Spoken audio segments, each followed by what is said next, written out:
What if I told you there is an angel so terrifying even Michael and Lucifer fear to speak his name? He doesn't fight, he doesn't warn, he ends. A presence so feared that Michael steps back, Lucifer goes silent, and time itself holds its breath. He doesn't negotiate, he doesn't rage, he doesn't rejoice. He comes. And when he does, your story ends. Not with a battle, not with a whisper, but with a single truth. Your soul no longer belongs to this world. He does not hate, he does not love, he simply obeys. Azrael, the angel of death.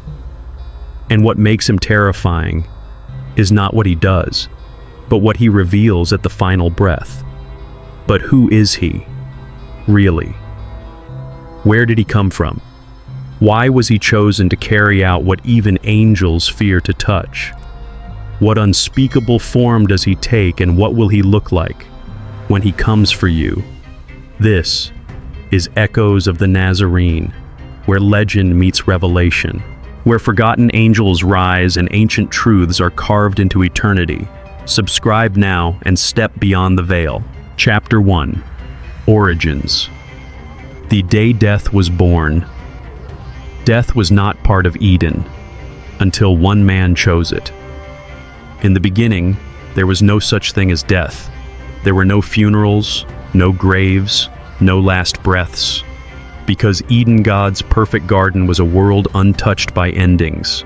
Man was created to live, to walk with God in the cool of the day, to never know separation, to never fear time running out. But all of that changed with one decision, one man, one command broken, one fruit bitten, and the world would never be the same. The moment Adam disobeyed God, something new entered creation, not just sin, but finality. And to manage what had never existed before, a new assignment was given in heaven. God would form man from the dust of the earth, but first that dust had to be gathered. Heaven's greatest angels were summoned for this task. Michael the warrior, Gabriel the messenger, and another, lesser-known name. But when Michael looked upon the earth, he saw what man would become. He saw pain, violence, rebellion, and he refused. So did Gabriel.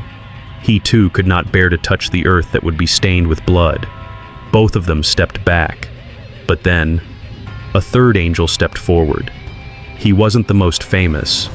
He wasn't the most glorious, but he was the most obedient.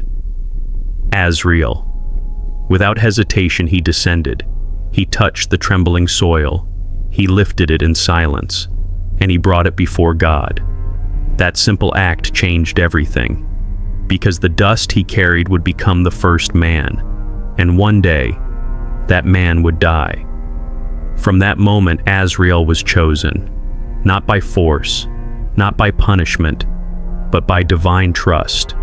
He didn't ask to be the angel of death.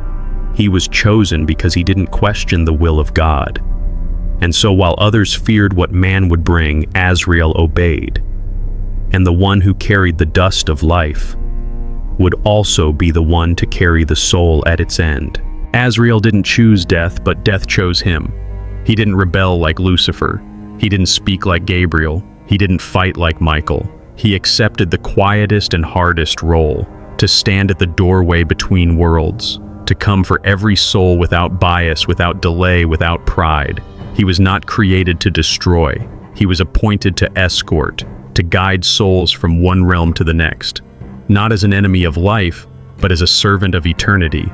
So when people ask, why would God create an angel of death? Perhaps the better question is, what if death was never God's intention, but man's choice? And Azrael, he's not the villain. He's the one who walks through the wreckage to bring us home. Azrael doesn't kill, he carries. And the truth about his role may surprise you. Shall we continue? Chapter 2. The divine task, collector of souls. He doesn't kill, he escorts. Azrael is not an angel of murder. He is not a destroyer. He does not cause the end, he carries it. His role is not to take life, but to usher the soul from this world into the next. In theological terms, he is what ancient mystics called a psychopomp, a divine escort for the soul, not a reaper, not an executioner, but a guide through the final threshold. And unlike human kings who act by impulse, Azrael follows only one command, the command of heaven. He never acts early. He never acts late. He only acts when a name is removed from what the ancients call the scroll of the living, a sacred record, written by the will of God, where every soul is named until their time has come. When that name is erased, Azrael appears, quietly, instantly. Even if no one else can see him, the soul knows. Some feel a sudden stillness in the room. Some hear a silence louder than sound. Others, nothing at all. But in that moment, he is there. He does not knock. He does not speak. He does not announce himself. Because death in its purest form is not chaos, it is completion. People imagine Azrael with a sword or a scythe, but the truth is far more intimate and far more unsettling. He reaches inside a person not to destroy the body, but to release the soul from it. The moment of death is not an act of violence, it is a departure, and Azrael is the one who opens the gate. There are accounts from sacred traditions, Jewish, Christian, and Islamic, describing this transfer. That as the final breath escapes, Azrael separates the soul gently if the soul is at peace, but with great force if the soul is in rebellion. He does not choose the method. The condition of the soul decides how it must be taken. Before your body dies, your name disappears, and Azrael is already beside you. Some say he appears in a form that the dying can understand. To the righteous, he may look like a radiant friend. To the wicked, a dark shadow with no eyes. But again, Azrael is not judgment. He is reflection. He does not punish. He only reveals what's already true. Imagine this. The world around you fades. Your breathing slows. No one else sees anything. But you suddenly sense a presence beside you. Not cold, not cruel, just certain. That's Azrael. The Prophet Muhammad is said to have spoken to him. Moses too. Even the saints of old recognized his arrival, not with terror, but with acceptance. Because when a soul is ready, Azrael does not frighten. He frees. And so the question isn't whether Azrael is real. The question is, when he comes, what will he find in you? Azrael doesn't just escort humans. Even angels themselves fall silent in his presence. What kind of power could make heaven tremble? Are you ready to find out? Chapter 3. The fear of angels. Even heaven holds its breath when he appears. Not many beings can silence heaven. But when Azrael enters, even the seraphim, those who carry the throne of God, go quiet.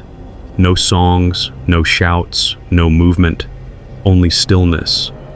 Because his presence doesn't signal war, it signals the end. Angels are not easily shaken. They have seen stars fall. They have battled darkness. They have stood in the fire of God's voice. But Azrael is different.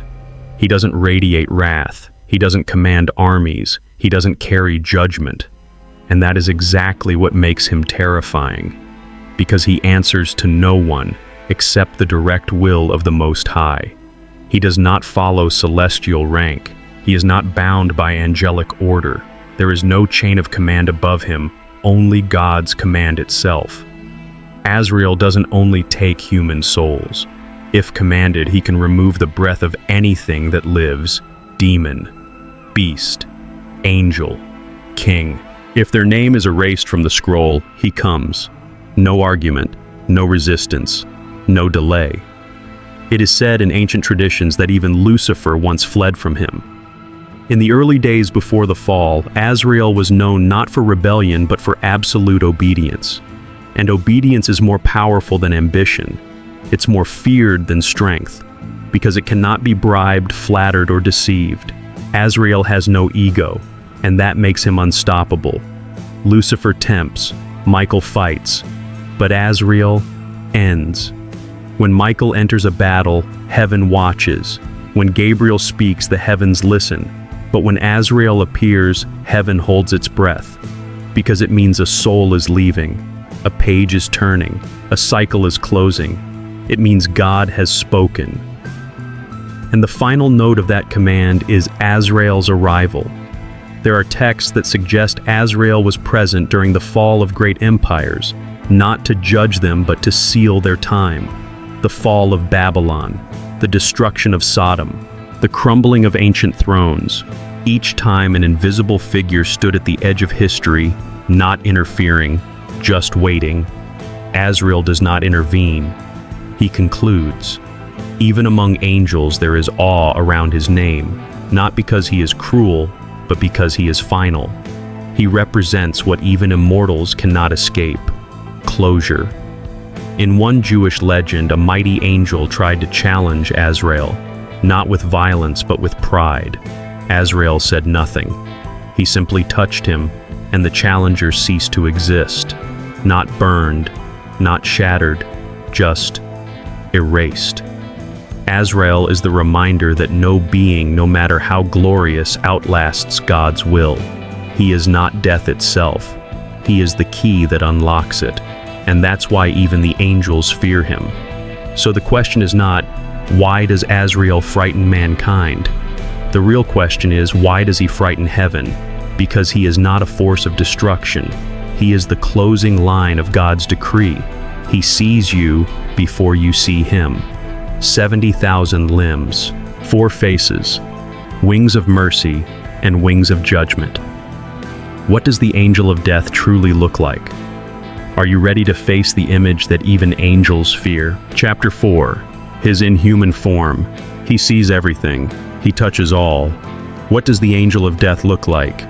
You might imagine a dark figure in a hood, a cloaked skeleton with a scythe. But those are stories for children. The real Azrael is beyond imagination, beyond human. He is not bound to one form or one face or one body, because Azrael's form reflects his function, to reach every soul, to see every life, to end each story in perfect order.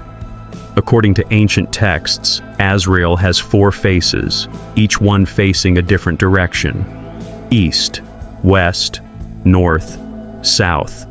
Because no one escapes his gaze. He watches the righteous. He watches the wicked. He watches those who believe. He watches those who deny. No matter where you are, he sees you.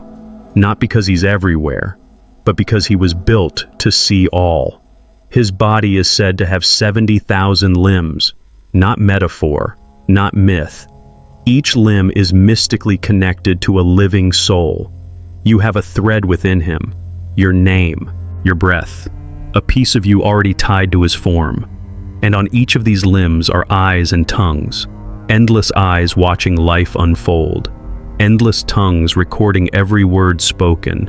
When a person dies, one eye closes, one tongue falls silent. And slowly as time marches forward, Azrael's body becomes quieter and quieter, until the day comes when the last eye shuts and history ends. He also has wings, but not just to fly.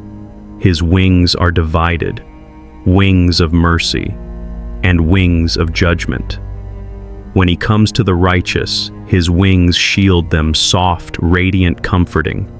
But to the wicked, his wings burn and bind, crushing resistance, forcing release.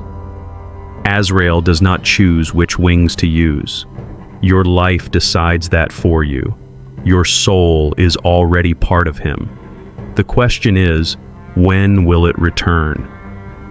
It is said in mystical traditions that Azrael does not visit you when you die, because in a way, he's never left. A thread of your being is already embedded in his body. He is not a stranger. He is a keeper. And when your time is up, he simply retrieves what was always his to carry. His voice rarely heard, his face rarely seen. But some saints, prophets, and dying souls speak of visions, of a being beyond light and darkness, a presence that fills the room but casts no shadow. He is not shaped by beauty nor by terror. He is the mirror of your soul, and what you see in him will reveal what's been growing inside you all along. So when people ask, what does the angel of death look like? The answer is not so simple, because his appearance is not about what he is. It's about what you've become. To some, he looks like a friend they've known forever. To others, he is the thing they've feared since birth. But one thing is certain. When you see Azrael, you will see yourself. Azrael doesn't move. He simply appears. Earth is like a bowl in his hand. And he doesn't just reach individuals, but he reaches eras. Are you prepared to meet a being who is already holding your name? Chapter 5. Beyond time, beyond space. The earth is a bowl in his hand. When we think of presence, we imagine movement, going from one place to another, from here to there. But Azrael doesn't move. He doesn't travel. He doesn't fly across the sky. He doesn't pass through walls or descend through clouds. He simply is. In the mystical texts, it is written, "The earth is as small as a bowl in his palm," not because Azrael is gigantic, but because his perception is not limited by time or space. He doesn't occupy locations. He occupies realities. He is not waiting outside your door. He is already woven into your breath, tied to your pulse, anchored to your soul. When your final moment comes, Azrael doesn't come to you, he comes from within you. He is not in your room when you die. He is in you. He doesn't observe the world from afar. He sees through every name written in the scroll, every heartbeat already recorded, every expiration already measured. This is why his presence is not bound to a single point in time. He exists across every death, simultaneously, from the first to the last. He was there when Abel died at Cain's hands. He was there when the Pharaoh's army drowned. He was there when saints breathed their final prayers and tyrants cursed into silence. Azrael was there when Moses died, the only being allowed to take the prophet's soul. He was there for the prophet Muhammad, entering gently, not as a threat, but as a long-awaited visitor. He touched the shoulders of martyrs and the lips of kings, but never with cruelty, always with finality. Azrael is the only angel tasked to reach every soul, not just the righteous, not just the wicked, not just the famous, everyone. And to do this, he cannot be limited, not by geography, not by physics, not even by chronology. Imagine this. While one person in New York takes their last breath and another in a quiet village in Ethiopia exhales for the final time, and a monk in the Himalayas releases his soul, Azrael is with all of them, not fragmented, not duplicated, fully present with each. Time to him is like glass. He sees through it. He steps over it. He is not stuck in the moment. He moves within eternity. And that's why death often feels so sudden, so seamless, so absolute. Because to us, it's an event. But to him, it's completion. Azrael does not need a path to get to you, because he's already there, waiting, not with impatience, but with precision. He knows the hour, the breath, the blink, and when it comes, he doesn't enter, he activates. This is why no one escapes him, because you can't outrun what's already inside you. He is not far away. He is folded into your story. And when the last line is written, he is the period at the end of the sentence. So the question is not, where will Azrael come from? The real question is, what will he find when he arrives? To the righteous, he is gentle and radiant. To the wicked, he is shadow and pain. Azrael reflects the truth of the soul. Which face will you see? Let's go deeper. Chapter 6. The two faces of Azrael. He reflects what your soul has become. Azrael is not a judge. He does not weigh your good deeds against your bad. He does not send you to paradise or punishment. That is not his task. But what he does do is show you who you really are. And that is what terrifies most people. Because when Azrael comes, he doesn't come with accusations. He comes with reflection. He becomes the final mirror, the one that cannot be distorted, negotiated, or ignored. To the righteous, Azrael appears as a friend. His face is calm, his presence soft, luminous, peaceful. They feel no fear, only release. Some even describe a moment of warmth, a tunnel of light, a whisper like wind through trees. And then they're gone, not torn, not pulled, but gently lifted. To these souls, death is not an ending, it is a homecoming. But to the wicked, Azrael is something else entirely. He arrives in silence, but the silence is suffocating, heavy, crushing. His face not monstrous, just empty, void of mercy, void of delay. These souls do not see light, they see shadow, and they don't feel release. They feel resistance, because the soul does not want to leave. It clings, it screams, it begs to remain in the body it once abused. But Azrael is not moved. He does not respond to panic. He does not yield to pleading, because he is not cruel. He is inevitable. You don't fear Azrael. You fear meeting your true self. The righteous see beauty because beauty lives in them. The wicked see terror because they carried it inside themselves all along. Azrael only reveals. He doesn't invent your fate, he simply uncovers it. This is why so many ancient mystics describe his face as unfixed. They say he has no single form, that he appears differently to each soul, because each soul has made him into something different. To some, he's an angel with eyes like stars. To others, he's a wind with no face. And to a few, he's simply a shadow that whispers their name. The Quran describes the agony of the soul being torn from the body if it resisted. Jewish texts describe the soul trembling at the moment it sees the angel approaching.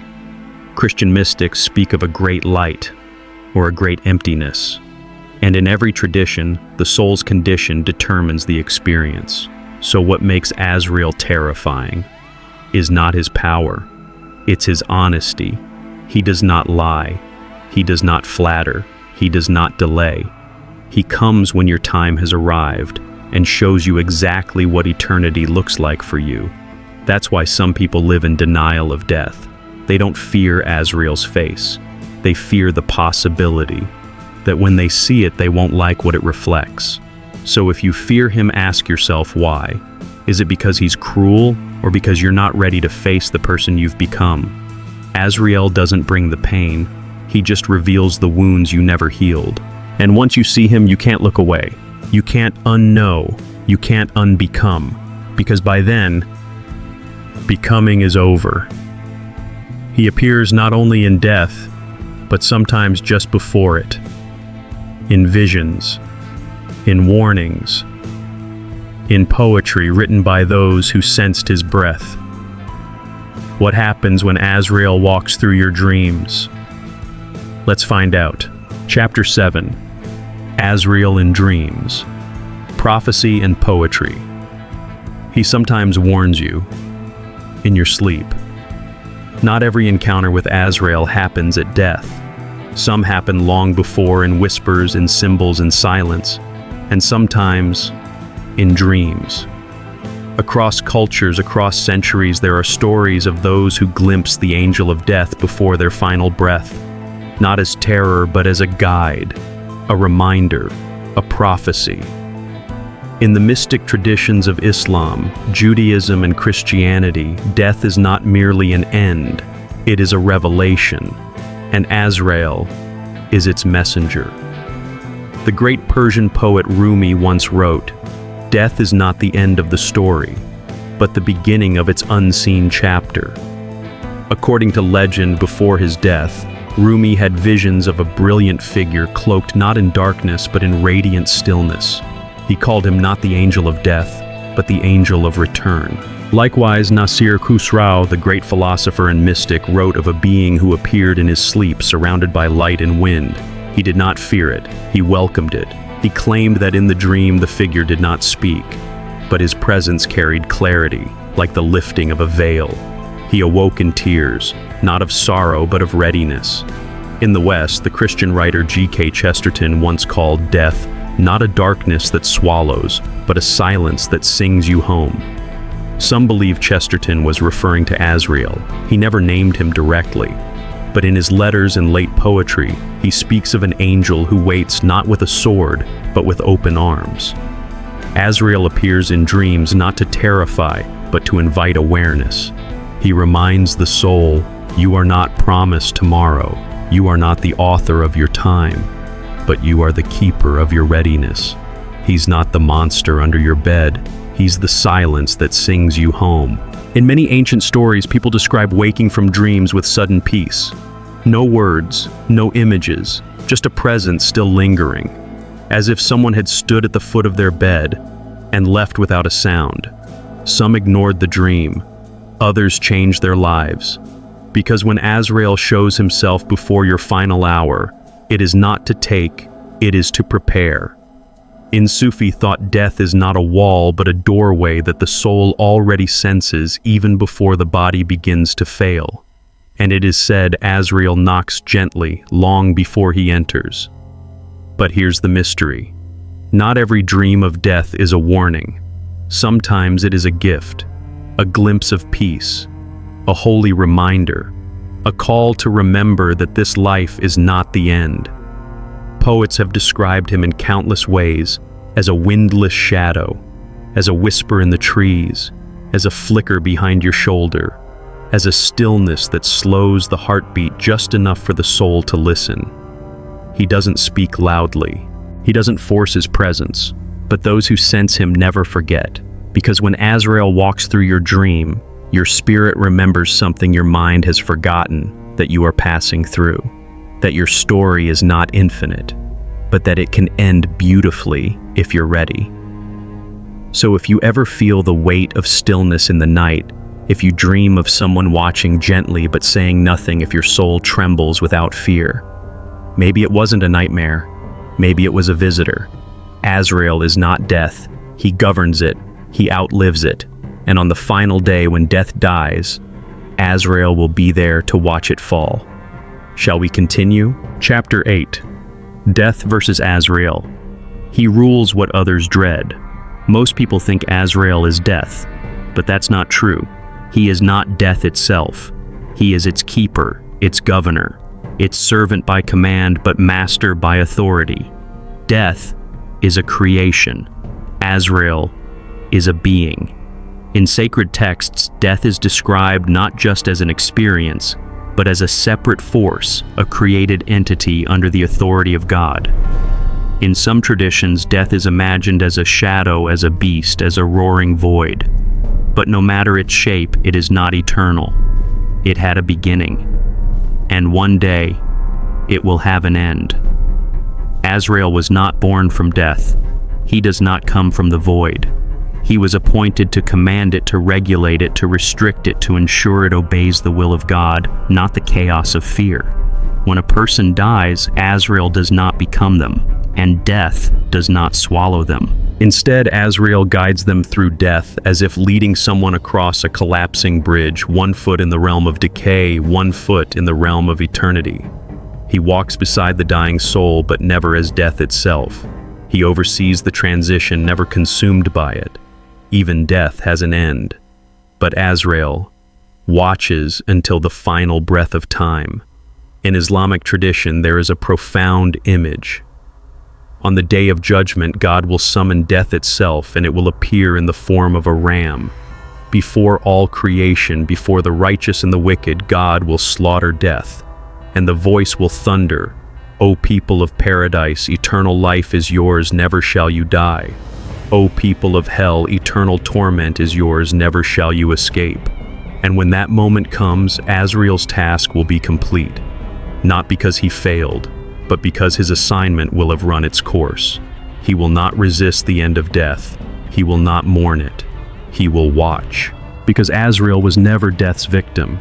He was its final gatekeeper. This moment when death is killed is not just a cosmic event. It is the final victory of God over the last enemy. And Azrael, he does not die. He does not vanish. He simply steps back. Mission fulfilled. Assignment closed. Scroll rolled up. And eternity moves on. Azrael is terrifying because he's not driven by chaos, but by perfect, quiet order. He doesn't bring death out of anger. He doesn't end life out of vengeance. He obeys the timeline no one else can see. And when that timeline ends, even death itself must bow. So if you fear death, know this. You're fearing something that will one day die. But Azrael, he was never your enemy. He's the one who stood between you and death, holding the line, guarding the path, waiting to walk with you when the time was right. And when death breathes its last, Azrael will still be standing, watching, silent, finished. Azrael is not darkness. He is the final threshold, the last face you see before eternity begins. But what awaits beyond him is up to you. Let's finish the journey. Chapter 9. The Final Gatekeeper. He is the shadow at the end, and the light if you're ready. In popular culture, he's called the Grim Reaper, a dark figure with a scythe haunting cemeteries, chasing souls into the afterlife. But that image is a shadow, a distortion, a symbol stripped of sacred meaning. Azrael is not a monster. He's not a villain. He is not the one who hunts. He is the one who waits. To the mystics, to the prophets, to those who've studied the sacred texts, Azrael is not death. He is the transition, the final gate, the last companion, the one who appears before you meet your Maker. You don't meet God first. You meet the one he sent to bring you. Imagine this. Your breath slows. Your vision blurs. The room around you fades. Your body begins to shut down. But your soul, your awareness remains. And then you feel it. A presence. Quiet. Complete. Unmistakable. It doesn't speak. It doesn't demand. It simply is. This is Azrael. Not here to judge you, not here to punish you, but to carry you across from the visible to the invisible, from the temporary to the eternal. He is the last face you see in this life, and the first presence who welcomes you into what comes next. To those who have lived in truth, he is like the closing of a beautiful book, the end of a long journey, the long-awaited return to the arms of your Creator. But for those who have run from the light, who have filled their lives with shadows, Azrael is the silence they feared but never faced, because in his presence there's no hiding, no mask, no noise, only the truth of your soul laid bare before the gate of eternity. This is why Azrael has always been misunderstood. To the ignorant, he is a figure of fear, but to the wise, he is a gift, the final proof that God does not leave us alone even in death. In ancient prayers, some would ask God, when my time comes, do not let me face death alone. Let your angel find me ready. And that angel was Azrael. He is not the punishment for sin. He is not the reward for righteousness. He is simply the threshold, the doorway, the keeper of the in-between. And like every door, he doesn't decide where you're going, he only opens the path you chose to walk. Theologians say Azrael is not the end. He is the escort to the beginning. He reminds us that life is not measured by how long you live, but by what you prepared for after you die. So what should you feel when you think of Azrael? Not terror, not obsession, but reverence. Because one day when the noise is gone, when the body is still, when the light dims and your soul rises, you won't first see heaven. You won't first see God. You will see Him. And in that moment, all your philosophies, all your excuses, all your distractions will vanish. And what remains will be the truth you carried inside your whole life. The final chapter is not about him. It's about you. Because when Azrael appears, the only question left is, were you ready? Let's finish this journey together. Chapter 10. When he comes for you. Are you ready to be called by name and erased? One day your name will vanish from every list. It will no longer be spoken at family dinners. It will fade from phone contacts, from calendars, from bank records, and finally, from the scroll of the living. And when that moment comes, not a second before, not a second after Azrael will come for you. There will be no knock at the door, no trumpet in the sky, no thunder, just a presence, quiet, inevitable, sacred. The body may resist, the mind may panic, but the soul will already know its name has been erased.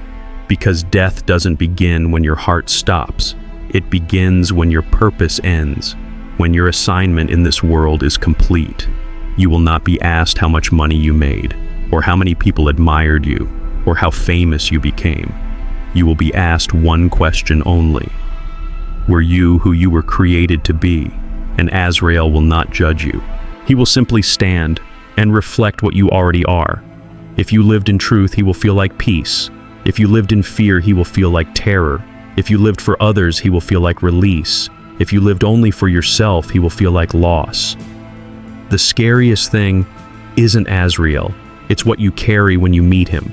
Because what you carry, that bitterness you never let go, that pride you fed, that secret you buried, that kindness you never gave, all of it follows you. And when your name is called, there is no time to change. Azrael does not come early. He does not come late. He comes on time. At the moment written before you were born, at the breath you could never count in advance. And when he arrives, there is no turning back. But that is not a reason to despair. It is a reason to awaken. Because if you can hear these words, if your soul still trembles at the sound of truth, you still have time. Do not wait for Azrael to teach you what matters. Do not wait for death to show you what life is for. Live now as if you are already being seen. Forgive now as if your name could be erased tomorrow. Speak now as if your last words matter. Because one day they will. Azrael is not your enemy. He is not your fear. He is not your punishment. He is your reminder that the soul is not infinite here, but it can become eternal there. And when he comes, you won't run, you won't argue, you won't hide. You will simply look at him, and he will look at you. And in that one sacred moment, you'll remember everything. Azrael teaches us what no one wants to admit, that life is fragile, time is short, and the soul is eternal. For older generations, this truth is not theoretical. You've seen loss. You've watched names fade. You've stood at graves and wondered, when will it be me? But the question is not when, it's how you'll face it. Now is the time to reconcile what's been left unsaid, to release grudges that no longer serve your spirit, to leave a legacy that matters not in wealth but in wisdom, humility, and love. You don't need to fear Azrael. You need to fear forgetting why you were given breath in the first place. Live with intentionality, speak with grace, pray with honesty, forgive with urgency, because the day your name disappears from the scroll will not be the day you lose everything, but the day you reveal everything you ever were. Thank you for watching, and may your soul be ready when the angel comes.